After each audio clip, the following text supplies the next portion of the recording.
Okay. Yeah. All right, so let me start. I guess I don't need to spend time on organizational stuff. Just one thing that's important for today is that we'll have an organized lunch and we'll just walk together after the second lecture there. So, okay, so yeah, in my lecture I will cover some ideas. It's not like the most recent results, but some ideas which I think are relevant to a lot of talks in the school.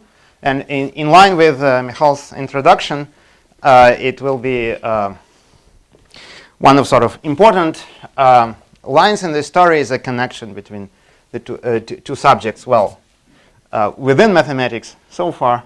So it's between geometry and representation theory. And of course, this idea of connecting these two things is not new, but what we will be talking about here is a new way of connecting these things. So by geometry, we mean algebraic geometry. So there's this relatively recent phenomenon that some invariants that people are interested in algebraic geometry turn out to have very interesting Lie theoretic structure.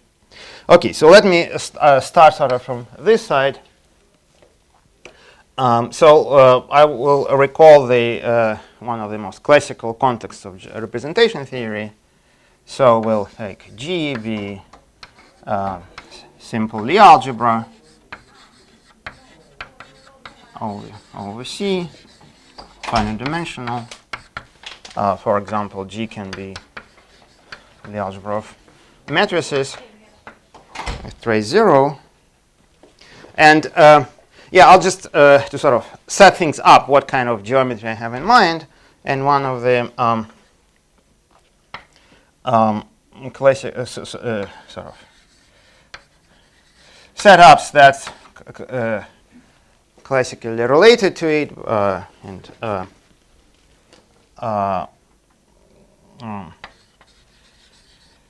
so in this Lie algebra G, we have the variety of nilpotent elements.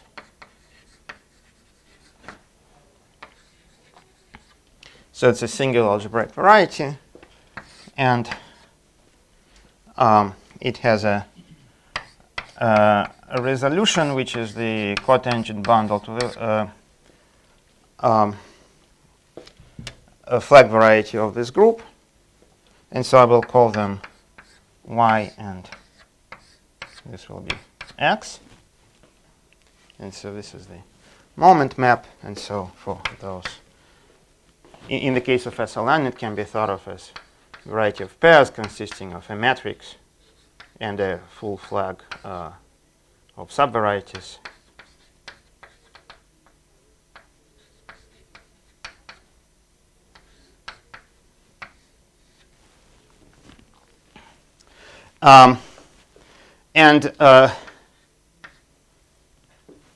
Yeah, just sort of to what the title of the workshop refers to is that so I will talk today about some story mostly in this setup, but the idea is that we much of it should be generalized to other pairs of X and Y of sort of similar nature, and this will be covered in other talks. I mean, what exactly, I mean, what kind of X and Y we want to consider exactly.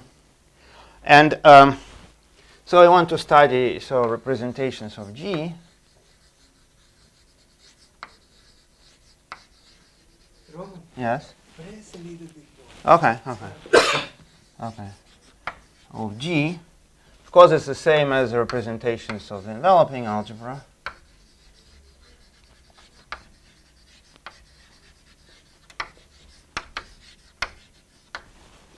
And the quotient of UG modulo a central character is a quantization of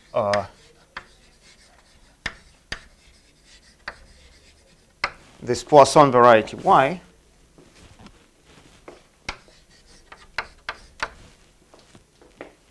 Well, for example, for GSL equal to SL2. Y is given by the equation xy is equal to z squared, and the variables x, y, and z, of course, commute, while u of g modulo central character is spanned by E, F, and H,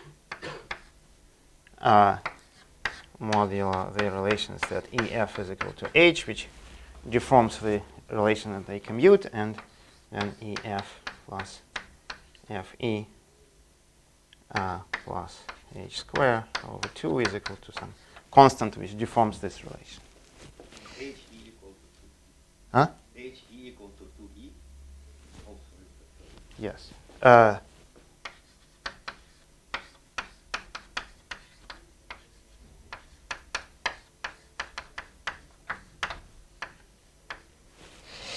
Okay. So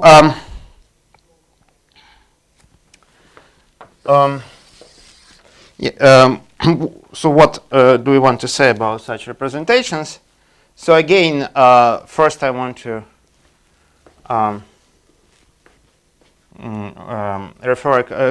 to recall a classical chapter of representation theory, going back to David's work with Lustig from 1970s and 80s. So we can study category O.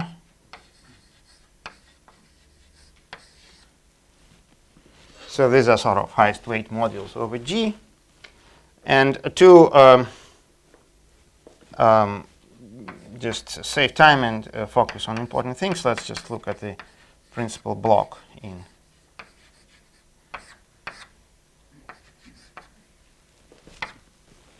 so this is a category which contains Verma modules, which are just induced modules from a character lambda from the upper triangular matrices to all matrices.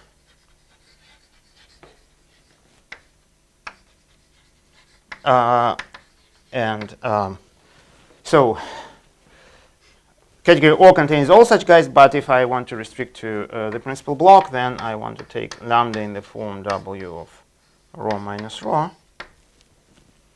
So for example, for SL2, it will contain a trivial representation and this representation with highest weight minus 2. Then such a module is known to have the unique irreducible quotient L lambda. So what do we mean by connection to geometry? Well, the first connection to geometry is as follows, that the number of irreducible objects is equal to the cardinality of W. So this is the Weil group. So it's equal to n factorial for SLN. And well, this is dimension of cohomology space of our variety X. Well, you can say G mod B, the flag variety, and this is also cohomology of X because X is a vector bundle over G mod B. So for SL2, this will be just, G star P1, and it will have two-dimensional cohomology. So this is just a slightly fancy name for this is the rank of the K group. So it's dimension of K naught of our category. But well, this is not maybe impressive enough. But let me just recall. So this famous Kazhdan-Lustig conjectures, and yeah. I write here what David can see, but he knows what they're about. Yes, and so it's yeah, to sort of say what they're about. I actually want to so to a little bit upgrade this equality of dimensions, and I just want to say that K naught of this category or the Grothendieck group itself, I want to identify it with the group ring of the while group by sending an element W to the class of the Verma module. Well, that I can do, and that's just. But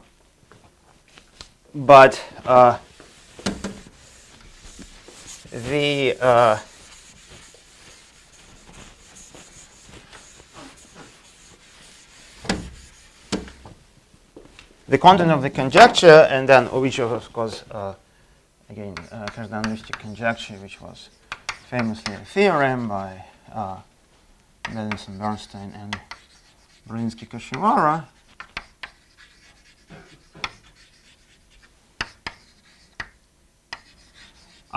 So it says that under this isomorphism, that then the class of irreducible module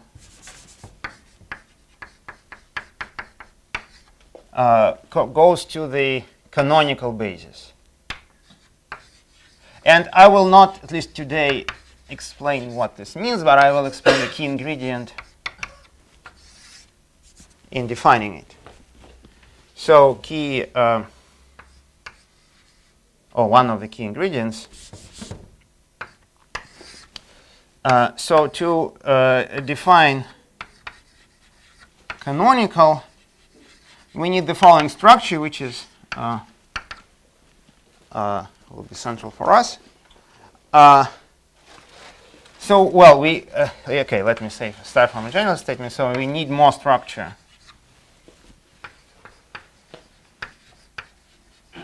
on this K naught.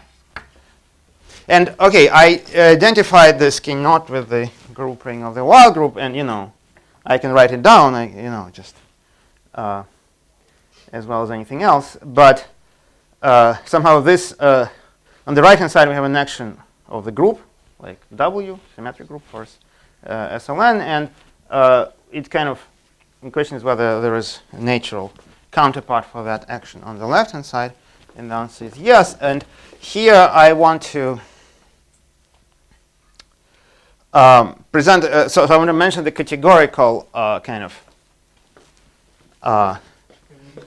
enrichment, yes, counterpart upgrade of this, which will,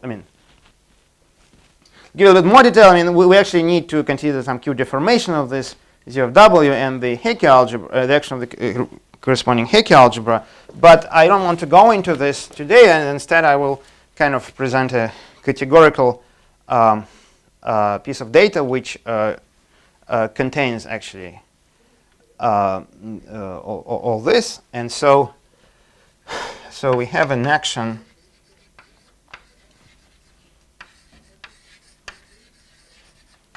of Braid, of the corresponding Artin Braid group corresponding to G,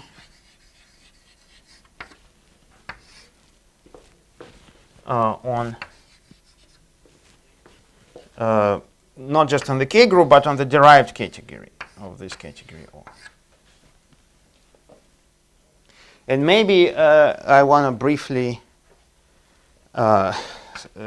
explain how this action works.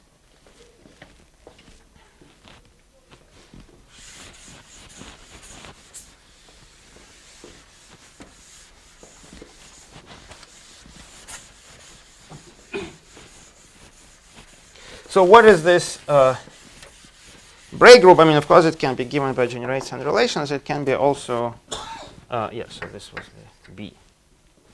Can be thought of as the fundamental group of the regular part of Cartan, mod W, and so again, this is Cn without diagonals. Okay. Cn without diagonals, so just configuration space of points on Cn for Ln.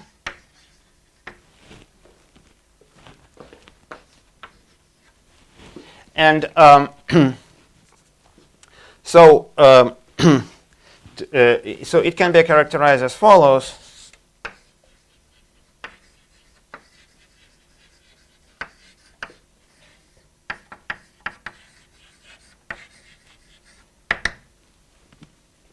So okay, so now I want to mention kind of to make the next step into connecting these representations to geometry, and so maybe I'll say it this way. So using derived localization theorem, which is actually the key part of the proof of these things.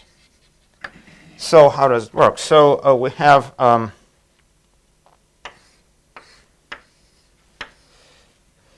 well, so this classical story, so that the real part of dual cartan is partitioned into cones by this root configuration. So I'm drawing the picture for SL3, and in each cone there will be one point in this orbit. So these are elements of the form W of rho minus rho. So they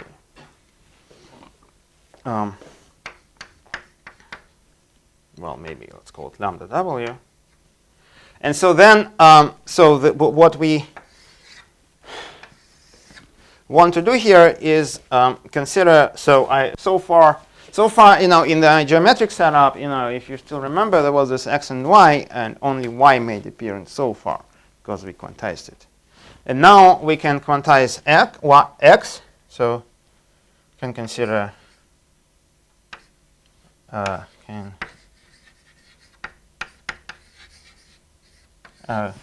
quantization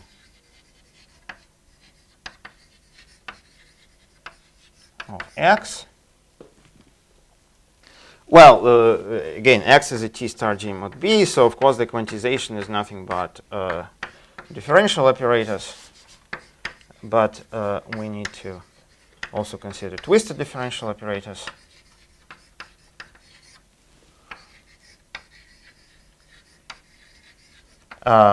So let's call them d lambda of G mod B.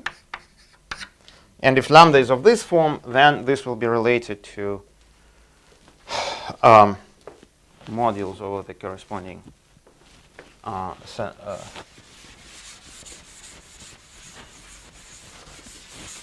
reduction. So we'll have the derived global sections functor from the derived category of d lambda W modules to derived category of modules over the corresponding central reduction of the enveloping, and it's known to be equivalence. But on the other hand, all this, I don't want to spend time on this, but there is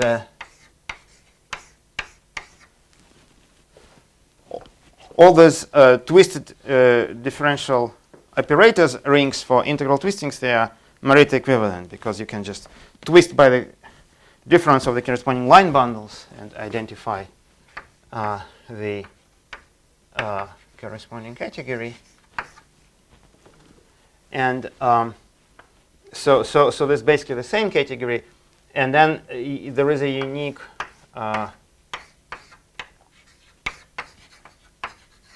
so if you just write identity here, this will not commute, but so here you write some functor IW, and this is generates the braid action. And so to be sort of to make this more geometric, I want to say that if I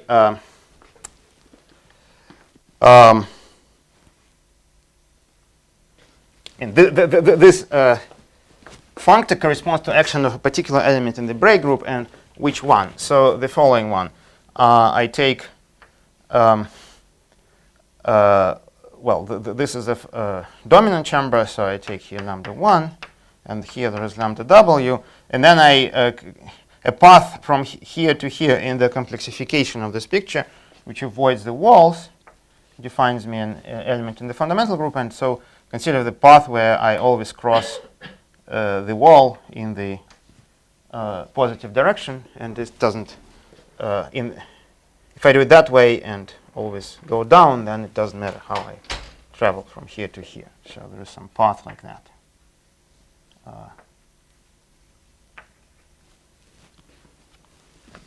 Okay, so so now I want to mention a little bit more a recent thing, and so there is a generalization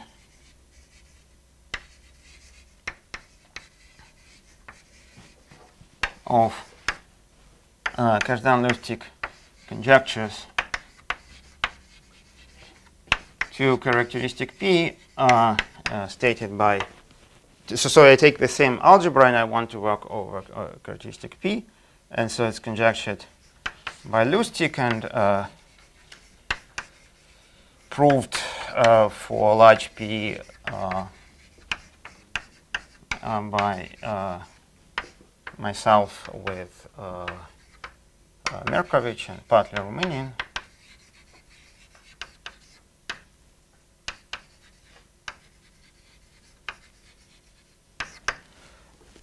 So again, I don't want to talk about it in much detail, but I want to say that there is a similar story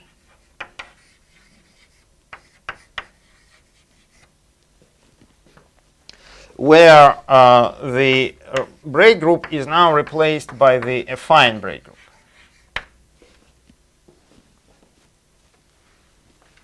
And this is kind of the reason for this is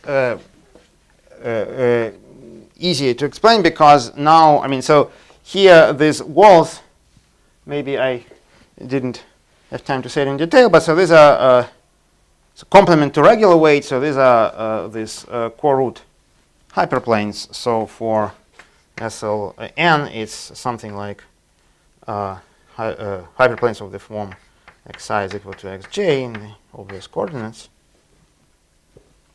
But here we want, so when we work in characteristic P, we want to consider the equation xi equal to xj mod P, say for integral xi and xj, which can be rewritten as xi minus xj is equal to np. So basically we, so this n is an integer. And so we arrive at this affine core-root configuration. And so this can be thought of as pi 1 of, well, T star minus affine core-root mod W affine. And yeah, and so so yeah, I should have said, by the way, here that we have this Braid action on this category and also on the bigger category, on derived category of all modules over reduced enveloping, which is identified with derived category of, say, D lambda modules for, well, just D sort of modules. So derived category of modules of the quantization of X. And the corresponding structure here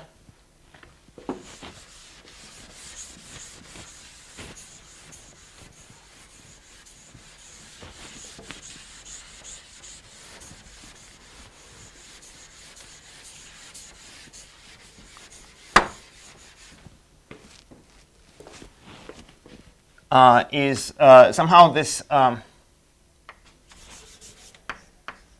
characteristic P setting, it turns out to be related to the dequantized setting for reasons that I explained many times and don't want to explain in this talk. But so I just want to say that this the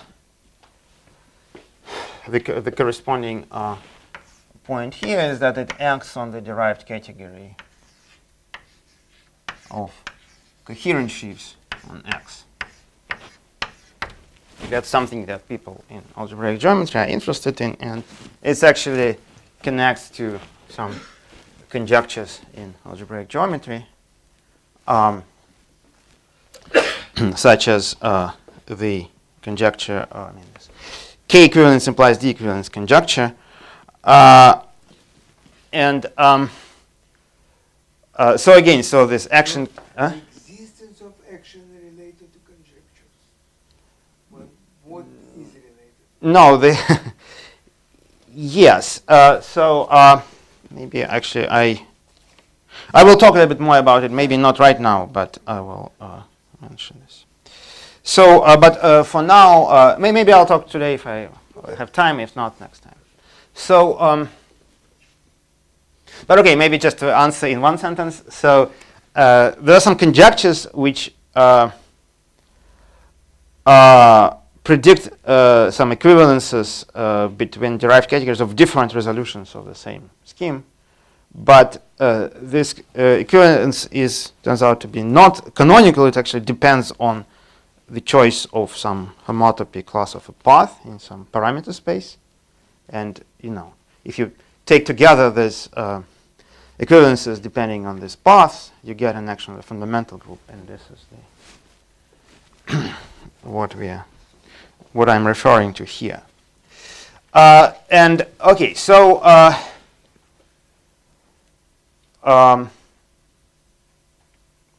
so maybe I just want to mention the following point. So yeah, so at this point I want to mention some sort of strange connection to geometry. So connection to enumerative geometry, which in some sense is still a mystery to me, but so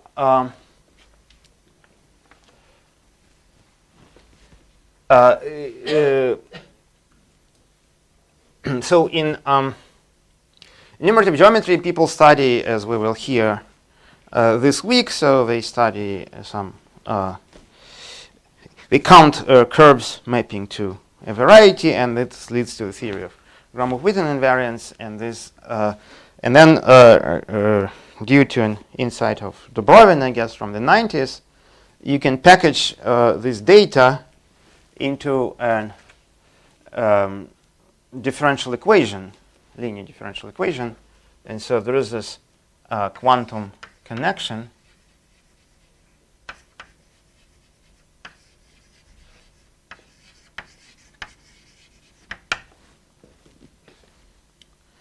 so this is a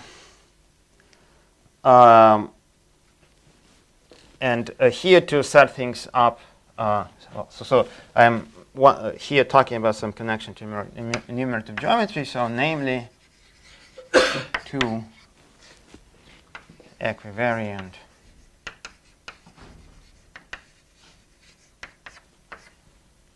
quantum connection of X.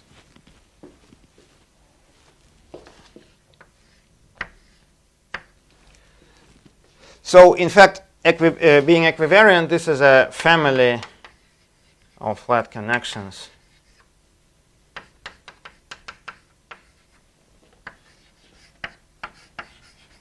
on the parameter space,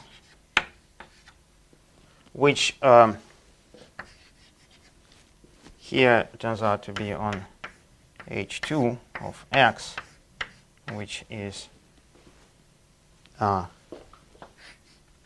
dual Cartan, and with sorry, it's not on this. It's actually on H2 of x with coefficients in C star, which turns out to be the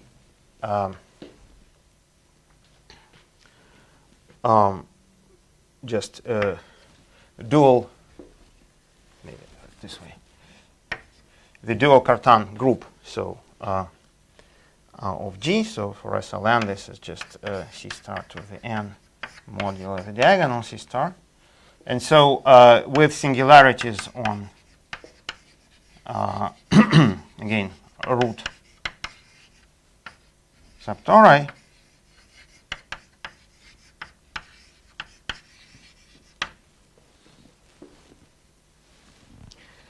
and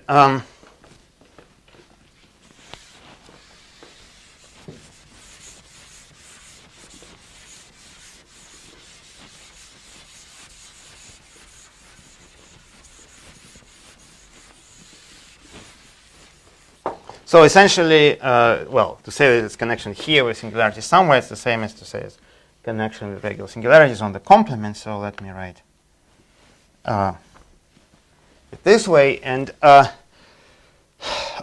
so its monodromy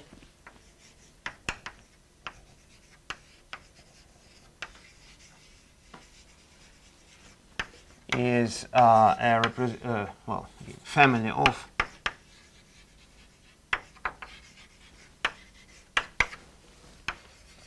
representations of, again, B affine. So the point is that I present B affine as a fundamental group of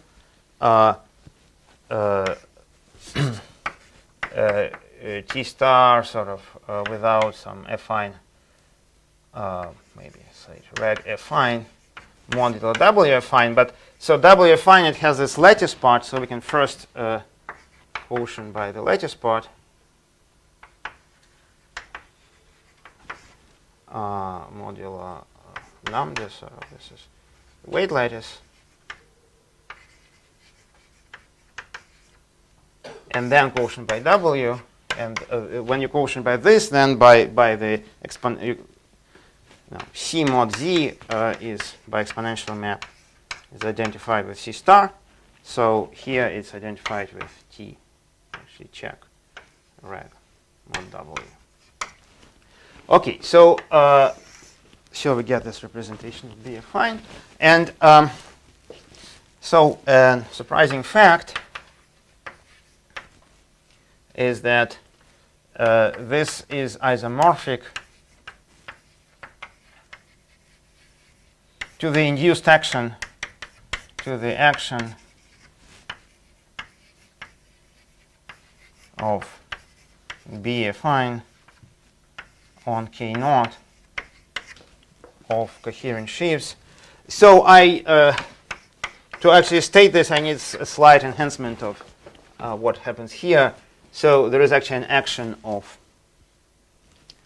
well, maximal torus in G and also another copy of C star by dilation. So let me write here, well, C, where C is C times C star. So just C star is just by multiplying the matrix by a scalar. So it's only T times C star. And so, okay, so this is an surprising connection to geometry. So it follows from. So your action on coherent sheaves is one you define from characteristic P. Yes, and it can be connected. Yes. And again, so this follows from combining different things. And well, if you know. Uniform proof of that. You don't have to combine it. This shows that this is combined. Yeah, but okay. Because again, chronologically, the first proof follows from combination of Braverman, Molik, Okonyakov. So I think they were supposed to be all here, but Sasha is arriving later. So and some, I guess, and some result of Cherednik, I guess. So basically, this allows to compute both sides and then compare them. And yes, there is a more recent kind of more general conceptual arguments about. Yes, and then so there is a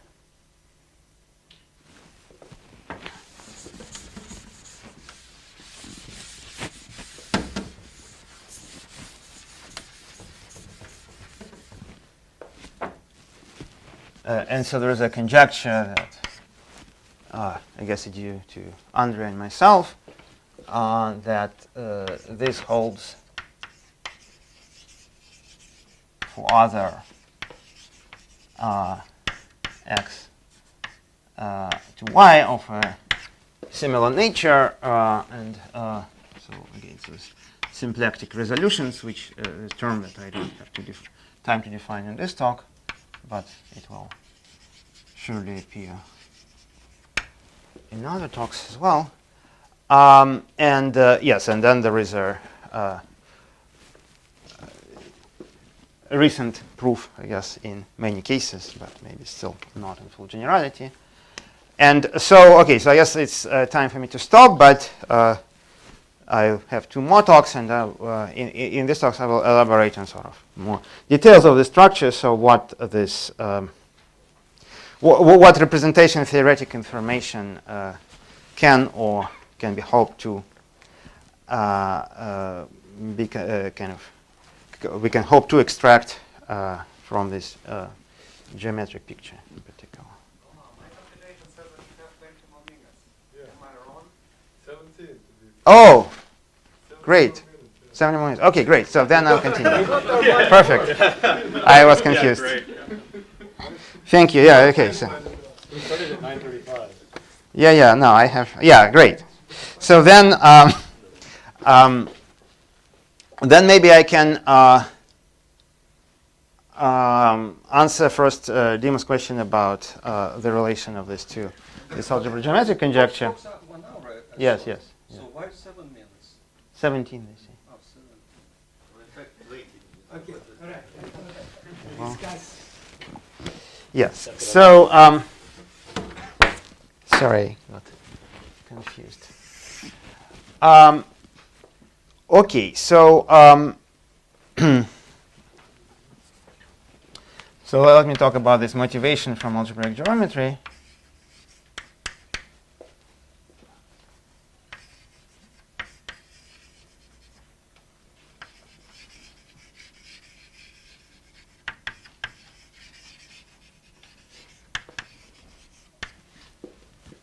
But then it's probably, for this it makes more sense to talk in this more general setup.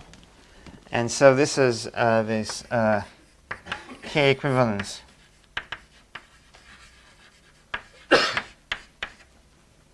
implies T-equivalence. So I guess I will still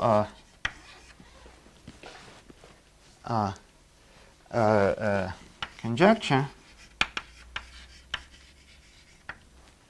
So there's this very nice, so it's I think due to Bondol, Orlov, and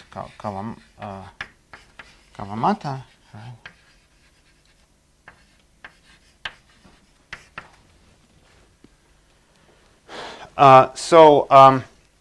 Says the following, that suppose you have 2 resolutions of singularities.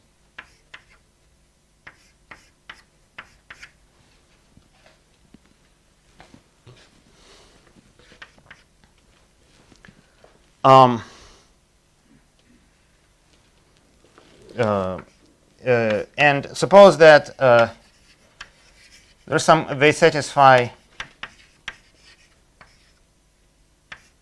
of it's a resolution of singularities in the sense of algebraic geometry.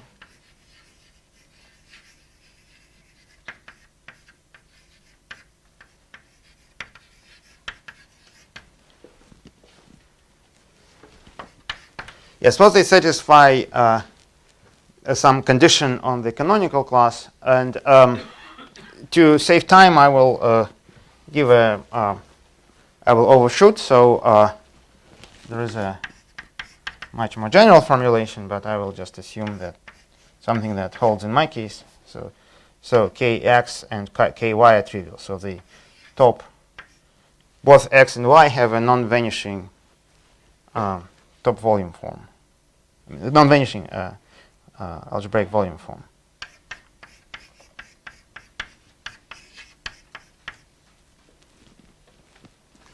Then there should be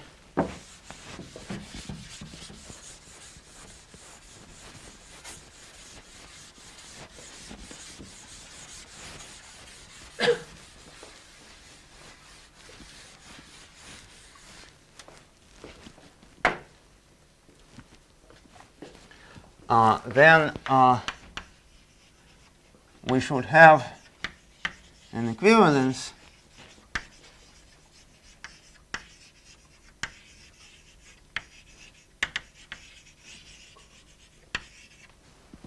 between derived category of coherent sheaves on X and derived category of coherent sheaves on X prime. And again, it's known in some cases, but I think it's still open in general. But again, so kind of perhaps surprisingly, this conjecture doesn't say that there exists a canonical equivalence, and one can ask how non-canonical it's supposed to be. And so I can give a more precise conjecture that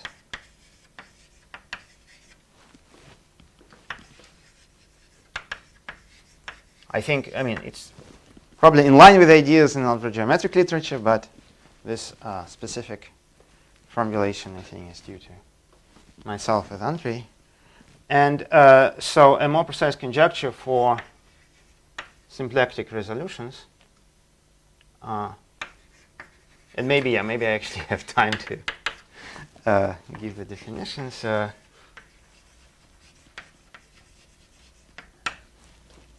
So we assume that I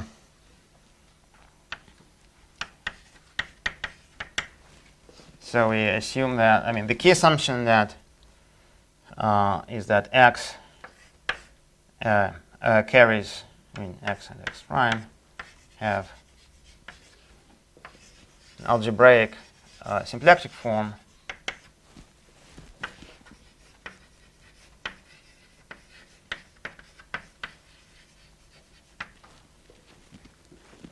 and also I want to assume, and in fact, under this condition, it's enough to assume that X has it and then X prime has it automatically. And then we assume that it's kind of local that its localization is local in some sense, so, and even more precisely and more strongly, it's homogeneous. So we have also so X and Y carry an action of the multiplicative group, right? C star, sigma over C, so that Y is contracted to a point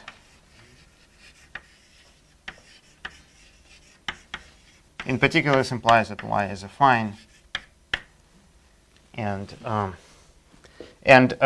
omega has a non-zero positive weight, so T star of omega is T to the D omega, where D is positive. And in the examples that I know, D is equal to 2, but I don't know if this is important.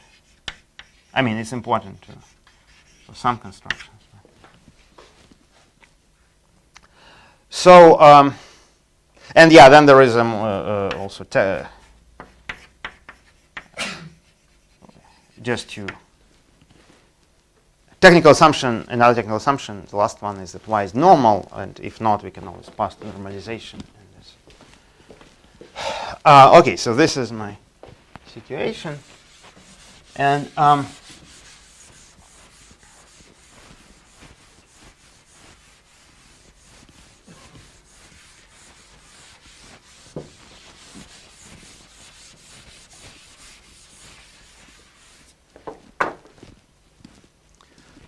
So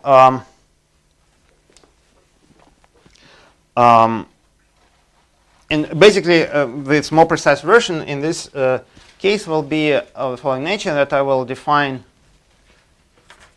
So can define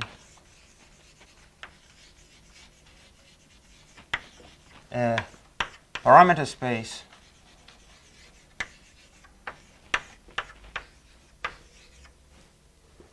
say S, and which depends only on y, and to x and to x prime we can assign a well, homotopy.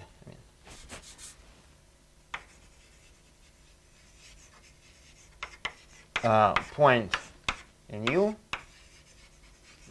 in S, sorry. So that we should be able to build so that an equivalence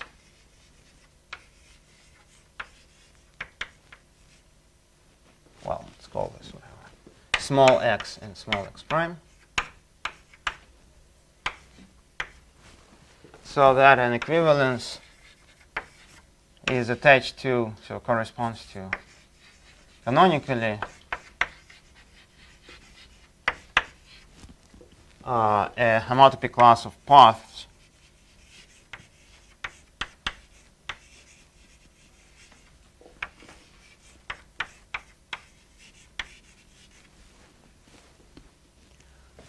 from x to x prime in S.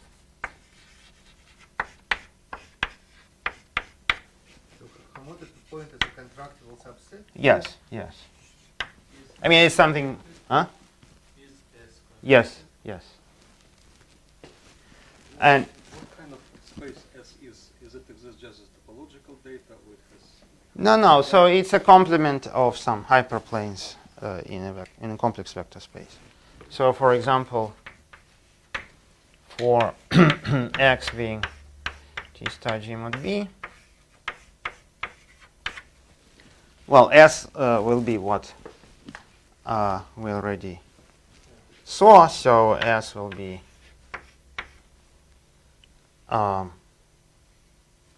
basically T star reg affine. And yeah, you can quotient by So double if you take affine. x prime equal x, you come to what you discussed. Yes, yes. If I take X prime equal x. yes, to be completely yes. In this case, there is no other x prime. Okay, but And to be completely formal, I mean, it's actually yeah. If I think in this version, it's exactly as I said, so that's fine.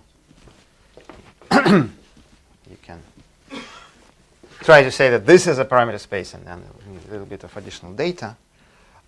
So Should it parameterize something more general than just resolution of singularity? yeah, there are several things to say about this question. So so the whole point is well, there is a conjecture, and then there is a plan of construction, and again, it's carried out in many cases. And this somehow is based on the following point, that also to some other points, also to other homotopy points,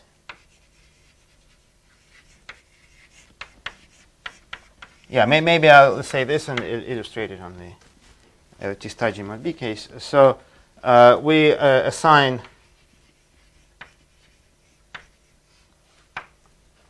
some non-commutative resolutions. is your space of parameters always k by 1? That's a good question, and I don't know. Not. I expect. The higher homotopy should also be Yeah. I mean, that's. Okay. But it hasn't been explored. I think it's certainly an interesting question, and I mean, even if it is, I mean, we should But yeah, I think that is maybe that's not written, but that follows from existing constructions. So what we are building here is a local system of categories, or, representations of a correct groupoid in categories, and it should be you can say weak representation, so you can only worry about functors up to isomorphism, but in fact it should be.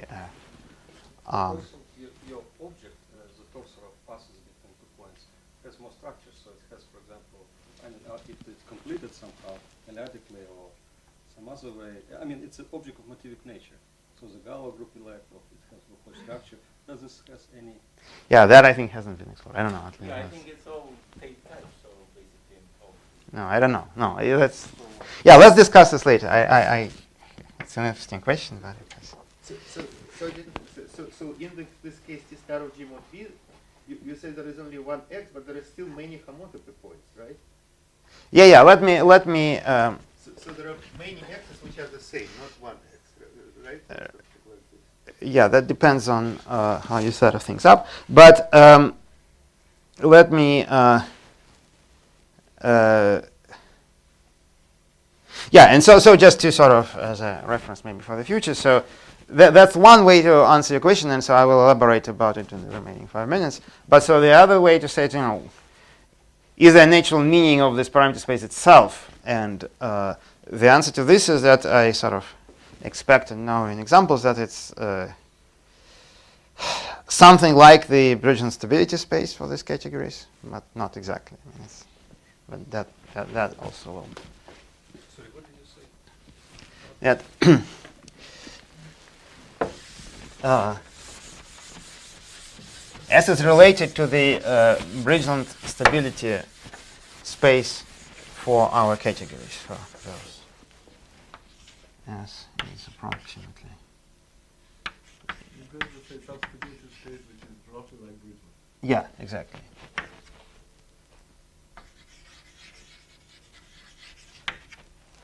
Pseudo Bridgeland or whatever. And no, but this is also it's related to, yes.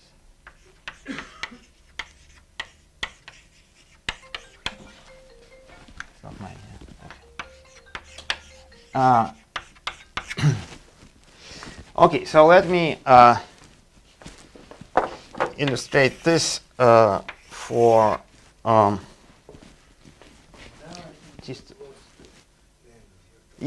for T star G mod B, so that because that's how things are constructed. So more details.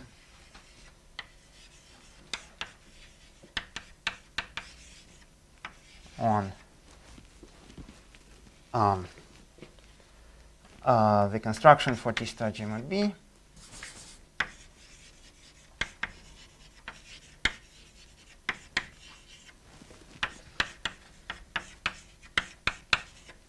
So it's more convenient to think about it as if we are constructing W affine equivariant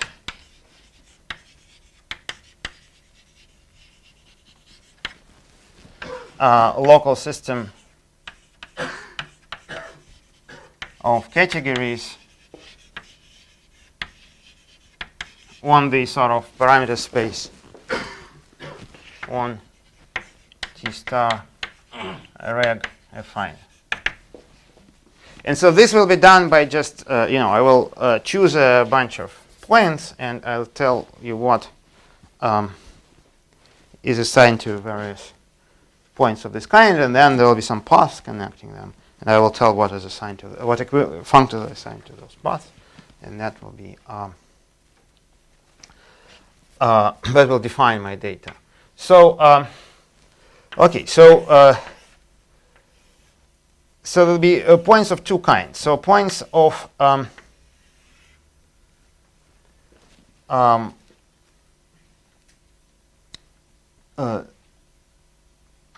so we remove, we consider this T star again and remove affine core root hyperplanes. And in fact, this will not be, as Pasha pointed out, this will not be points. It will be contractible subsets. In fact, convex subsets. So that's and so so this sort of base points of two kinds. So first, these are alcoves. So these are just components in the real part in T star reg affine R. And points of the second kind, they will be, so I will just consider the corresponding condition on the imaginary part, but since our equations are of the form, well, alpha check lambda is equal to n, and an integer is in particular real number, so imaginary part, if such condition is satisfied, then imaginary part is, if alpha check lambda is 0, so so we have this contractible subset, which is anything in the real part plus I times one of the cones. So CW, so this is wild cone, which is component in the complement to non-affine, usual configuration.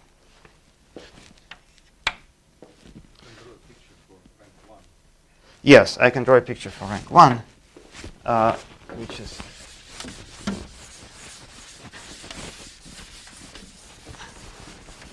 so they will be just, for rank 1 I have this real line and I have integers, and I remove just the integers, so I actually didn't have to draw the real line.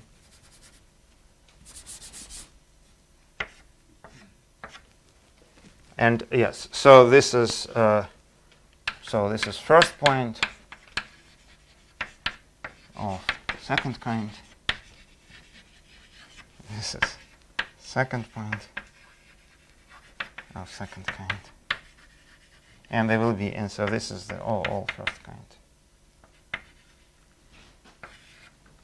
So all these segments on the real line between two integers are points of the first kind.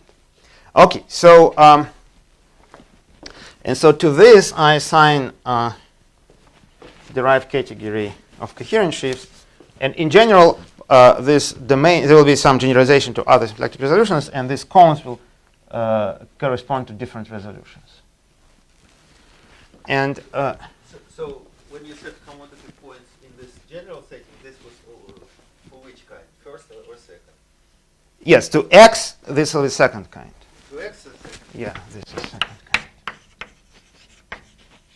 And will there be points of first and second kinds in general? Yes. Okay. Okay, so maybe, yeah. Okay. And to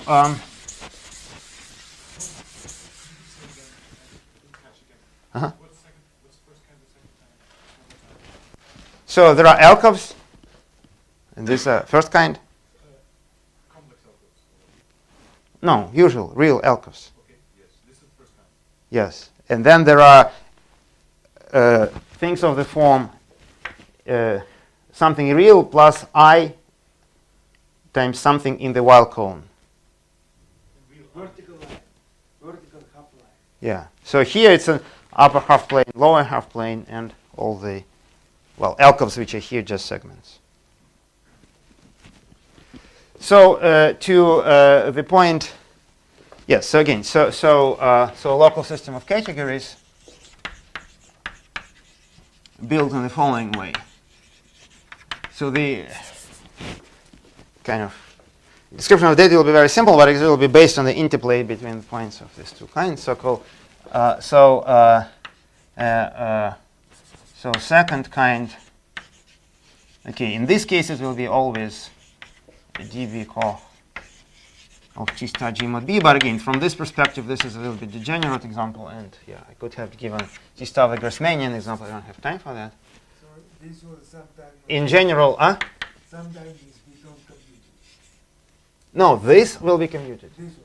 Second kind are commutative. In general, dB Koch x or x prime. And but the first kind will correspond to non-commutative resolutions. So and then okay, I will say a little bit more for in this case, but basically, and the equivalence. So the point is that any point of the second kind is connected to any point of the first kind just by a straight line, as you see here. And this obvious path corresponds to the localization equivalence. But on the other hand, these paths generate everything. And so you just need to check some relations. And okay, so let me just write a sentence and then that the straight path. Non-commutative resolution characteristic P. No, it's constructed using characteristic P, but it's some non-commutative resolution which can be also lifted into characteristic 0. Localization. So when you say localization, it is localization characteristic. Yes, localization and characteristic P.